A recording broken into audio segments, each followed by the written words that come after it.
Blockbuster didn't collapse because it was stupid. It collapsed because the decision made sense at the time.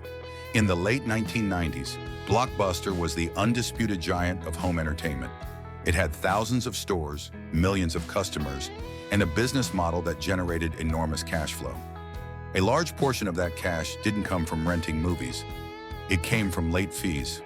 Customers paid extra when they returned tapes late, and those penalties represented a meaningful share of Blockbuster's profits. At the same time, Netflix was a small company with a very different idea. Instead of physical stores, Netflix proposed mailing DVDs directly to customers. No storefronts, no late fees, just a subscription and patience. From Blockbuster's perspective, this didn't look like innovation. It looked like a niche service with worse margins and slower turnover.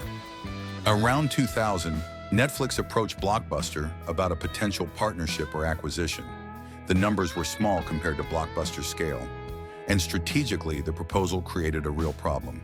Netflix's model directly attacked late fees, one of Blockbuster's most profitable incentives. Accepting that deal would have meant disrupting a system that was working extremely well. So Blockbuster said no. That decision wasn't driven by arrogance. It was driven by incentives. Blockbuster optimized for what made money in the present, not what might dominate in the future. From a short-term business perspective, protecting a proven cash engine made sense. But here's where structure matters more than logic. Netflix didn't need stores, it didn't need customers to leave their homes, and most importantly, it didn't punish users for friction. As broadband improved, Netflix quietly transitioned from DVDs by mail to streaming. Blockbuster, meanwhile, was trapped by its own scale. Thousands of stores meant long-term leases, staffing costs, and a business that required people to show up physically. Blockbuster did try to respond. It experimented with online rentals. It reduced late fees. It even introduced subscription models. But every step forward weakened the very system that had kept the company alive. Growth demanded sacrifice, and sacrifice threatened short-term revenue. By the time the industry fully shifted towards streaming, Netflix had already built distribution, data, and customer habits. Blockbuster had infrastructure, but infrastructure became a liability.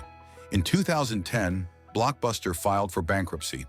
Netflix continued to grow, eventually becoming one of the most powerful entertainment companies in the world. The lesson isn't that Blockbuster failed to see the future. The lesson is that it couldn't afford to embrace it without destroying its present. The decision to say no was rational. The outcome was fatal. Because in business, the most dangerous choices aren't irrational ones. They're decisions that protect today so well that they make tomorrow impossible.